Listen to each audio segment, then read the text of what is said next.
Donald Trump a personnellement appelé Zelensky pour lui transmettre ce que beaucoup interprètent comme un ultimatum déguisé.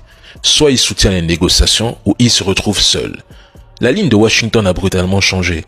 Il n'y a plus de menace de sanctions sur la Russie. Plus de soutien inconditionnel à l'Ukraine. Aujourd'hui, c'est la fin de l'ultimatum et en Europe, plus personne ne croit encore que Donald Trump va punir la Russie. Il y a comme une forme de désespoir.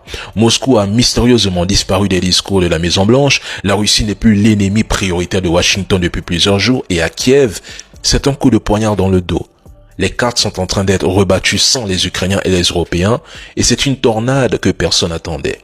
Donald Trump ne veut plus financer une guerre sans fin. Et si Zelensky s'entête, il deviendra le problème, pas la solution.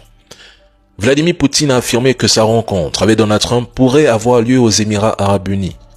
Donald Trump s'est dit prêt à rencontrer Poutine, même si ce dernier refuse de voir son homologue ukrainien Zelensky, qui insiste pour négocier directement avec le dirigeant russe. L'Ukraine est liquidée, vendue en silence dans les couloirs feutrés des négociations. Tout dépendra de Poutine, mais à la fin, la Russie gardera ses territoires conquis parce que personne n'a eu le courage ou la capacité de les lui reprendre. C'est un fait.